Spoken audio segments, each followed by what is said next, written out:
The wedding night began in silence, and that silence felt heavy enough to crush the breath right out of her chest. The rain beat hard against the wagon roof as it rattled across the muddy streets of Austin, Texas, in the year 1874. Elena Hartwell sat stiff on the worn leather seat, her hands inside white gloves that hid the way her fingers shook. Her wedding dress was made of soft ivory cotton and lace, but tonight it felt like a rope tied tight around her body. Every stitch felt like a rule. Every pearl felt like a weight. She kept her eyes away from the small wagon mirror because she already knew what she would see if she looked. The same face she had carried for 7 long years. A face that looked calm on the outside but hid secrets deep under the skin. The storm outside only grew stronger. The lamps along the street blurred into smears of gold and gray. Somewhere ahead waited her new husband, Duke Vallon Hayes, the wealthy cattle baron who owned more land than anyone in 3 counties. She had met him only 4 times before this day, 3 times at church gatherings. One time in her cousin Cedric's parlor when the marriage had been arranged. Cedric had spoken as if sorting out debts, not people. A suitable match, he had said. The rancher needs a quiet bride. You will behave yourself. You will show him gratitude. And above all else, you will stay silent. Silent. That word had followed her for years. The wagon suddenly jolted as it turned onto the long dirt road leading to Hayes Ranch. Elena tightened her arms across her body. Pain shot up her back, sharp and familiar. It was a pain born from a memory she could never escape. A memory everyone called an accident, though it had been nothing of the sort.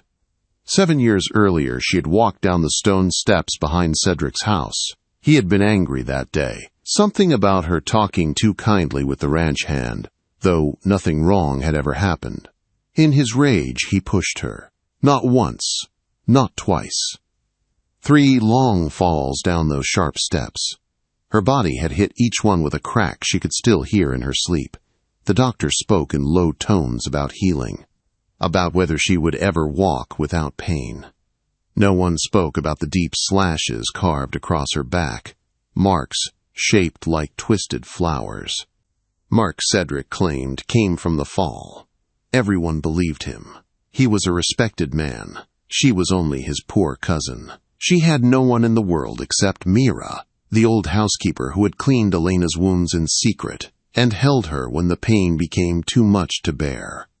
The wagon stopped.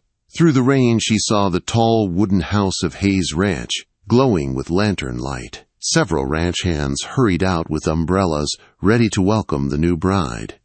Elena stepped down, her dress already soaking through. The front door opened and Duke Hayes stood waiting beneath the main chandelier. He was a tall man with broad shoulders and dark brown hair. She had found him cold before, but now, in his own home, he looked carved from old Western stone. Strong, still, hard to read. He stepped forward and offered his hand. "Mrs. Hayes, I hope the journey was not too tiring." "Not at all," she said, her voice steady though her heart pounded like a trapped horse. He led her inside past polished wood walls and framed portraits of his family. They sat together through a quiet supper, pretending they were not strangers bound by a contract neither had chosen with a whole heart. Later that night, after the house went still, Elena found herself alone in the bedroom that joined his. She began to undress. Her fingers shook as she pulled at the ties of her dress. When the white fabric slid away, only her thin shift remained. She stood before the mirror and saw one pale scar near her shoulder, a thin curved line like a question mark, a question no one had dared to ask. Footsteps sounded in the next room. Her breath caught. The moment she had feared since the marriage was arranged had finally arrived, the moment her body would be exposed. Not her beauty, not her modesty, but the truth. A soft knock came. "Come in," she said, though her voice hardly rose above a whisper.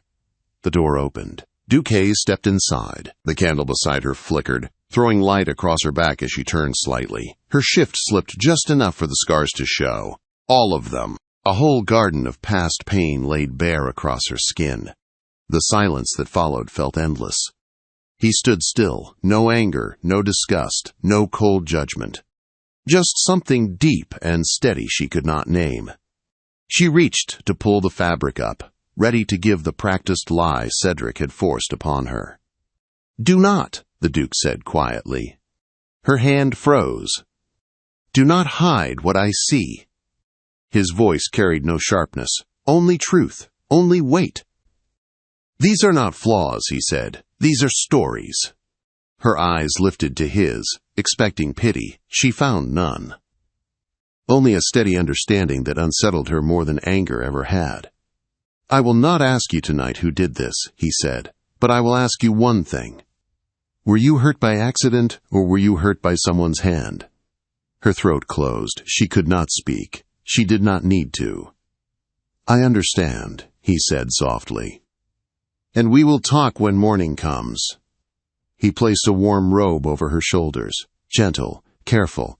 Then he stepped away and left her alone in the quiet room.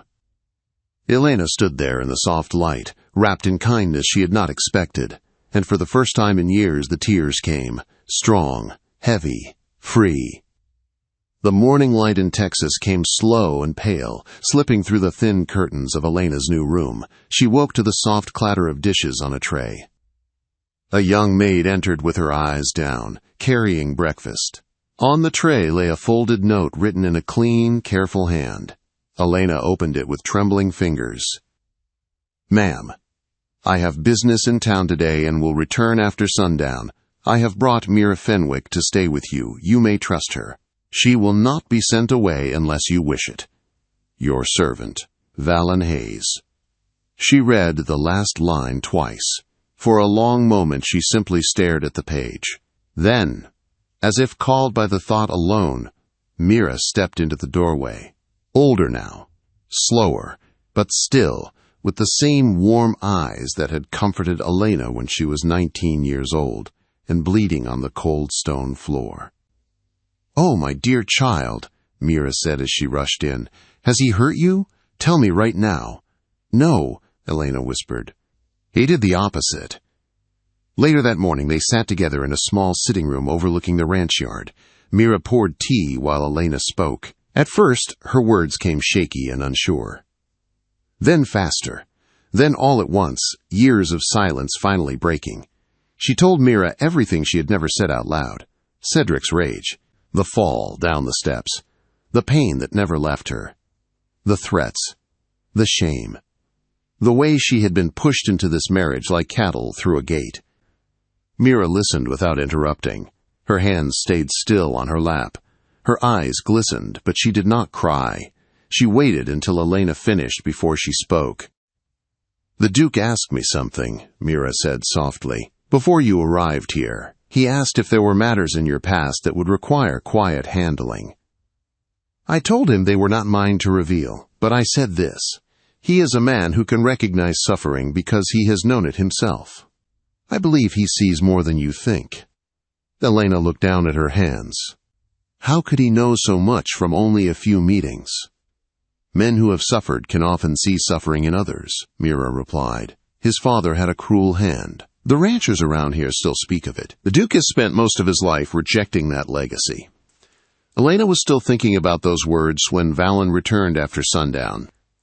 She waited for him in the parlor, dressed in a simple green dress that did not show her shoulders. When he entered the room, he brought with him the cold night air and a seriousness that wrapped around him like a coat. "I have made some inquiries," he said, "regarding your cousin Cedric Armitage, and regarding the money from your father's small estate. I found documents changed, records missing, sums taken."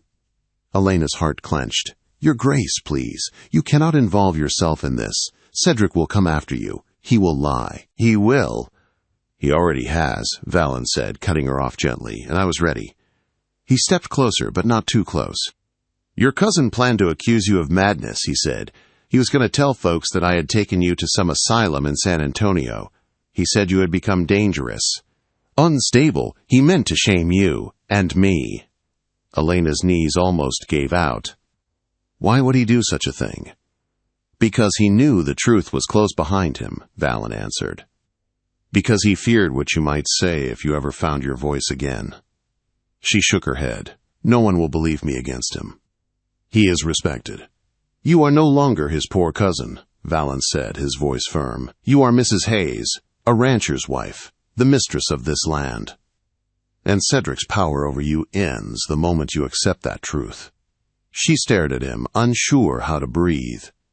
You were hurt, he continued. And what he did was not discipline or punishment. It was an assault meant to silence you. And he stole from you. The proof is clear.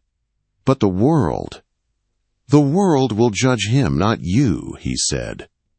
And if they try, they will answer to me. His words were not harsh, but steady, like the earth, like something she could lean against for the first time in years.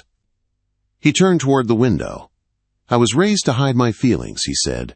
My father taught me that weakness had no place in a man's life. But I saw you last night, Elena. I saw your scars, and I saw the strength it took for you to stand there at all. She felt her chest tighten. I am not promising life without trouble, he said, but I promise you this. While you are under my roof, you will never be harmed again. And when you are ready to speak, I will listen. Elena stood very still. No one had ever spoken to her like this. No one had ever put their words around her like protection instead of chains.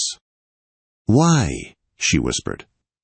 Why would you bother with all this trouble for me? Valen looked straight at her. I will not be another man who sees a woman suffering and chooses silence. She felt something shift inside her, something long buried, something like hope. He reached out his hand, not to take her, not to claim her, but to offer a choice. She placed her hand in his. And for the first time, since she was 19 years old, she felt safe. Autumn settled over Texas like a warm blanket, and life on Hayes Ranch grew softer in ways Elena never expected. At first she moved through the big house like a visitor, careful with every step, but soon she found small comforts. The kitchen girls smiled at her. The ranch hands tipped their hats with respect instead of duty. And Mira walked beside her each morning, giving her the kind of quiet courage she had forgotten she could feel. Valen stayed busy with ranch work and business in town, yet he always returned with a steady presence that filled the house in a safe way. He never pushed her. Never asked for more than she could give. He simply offered himself as someone she could trust, one day at a time. One afternoon, Elena wandered into his library. It was a warm room filled with shelves of old books and ranch journals. She ran her fingers across the spines, surprised to see notes written in the margins. Careful handwriting. Thoughts. Questions. Hopes. She realized they belonged to Valen. This room was where he kept the parts of himself he never showed the world. That evening, Valen found her there. You read my mother's poetry book, he said gently as he noticed the one open on her lap. She nodded. It speaks of healing, of growing from pain. It felt true. He sat across from her. The firelight softened his rough features. I have read those words many times, he said, but they never meant anything until I saw them in your hands. Elena felt her breath catch. You give me more credit than I deserve. No, Valen said. I give you exactly the credit you earned. He told her something then, something that felt like a door unlocking. My father was a hard man, Valen said. People here still whisper about him. He believed fear was the only language that mattered. I spent most of my life trying to unlearn the lessons he taught. Elena listened closely. She had never heard him speak like this. When I saw your scars, he said softly, I understood that you had suffered more than I ever did.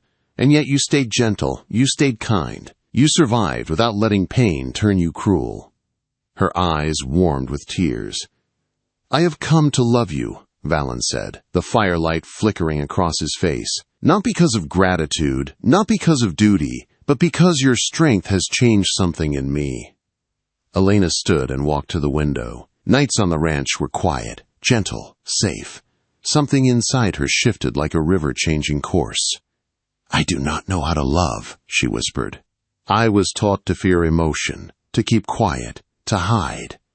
Valen rose and joined her, keeping a respectful distance.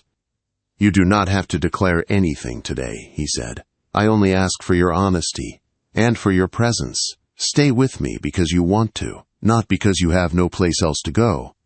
Tears touched her cheeks. Slow, honest, free. "I want to stay," she said, "because when I am here I feel alive, not just surviving." Valen's shoulders relaxed. It was the first time she had seen him truly breathe. Winter came early that year, bringing cold winds across the plains. But inside the house warmth grew. Elena and Valen shared slow evenings in the library. Walks around the pasture. Quiet conversations that built trust piece by piece. Their bond became something strong enough to face the world beyond the ranch. The world did test them.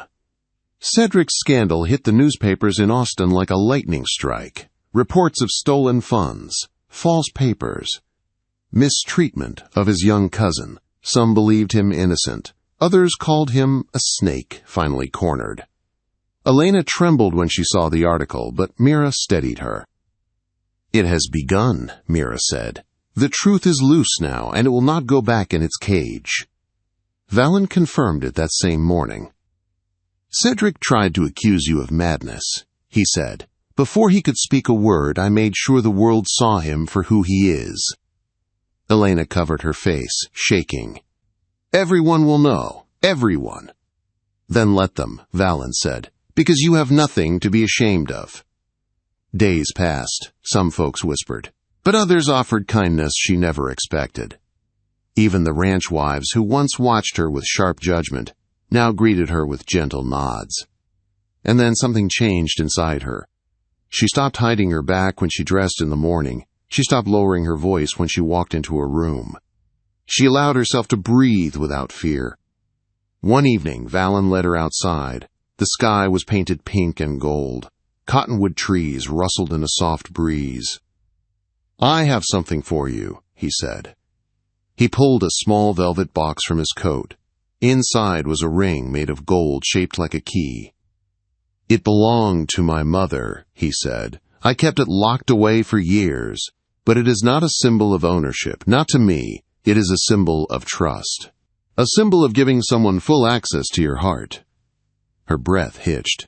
"I want to marry you again," Valen said. "Not the way it happened the first time. Not with fear and silence. But with choice, with truth, with your voice." Elena's heart swelled with something new, something brave. "Yes," she whispered. "I will marry you again." They wed in a small chapel near the edge of the ranch. No audience, no gossip, only Mira, a preacher, and two hearts learning to trust again. And as Valen slipped the key ring onto her finger, Elena understood her own truth. Her scars were not shame. They were survival. And here, in this wide Texas land, with a man who saw her whole truth and did not turn away, she had finally found a home where she could live freely, where she could love without fear, where her voice mattered, and where silence was no longer her prison, but a soft, peaceful place she chose only when she wished to rest.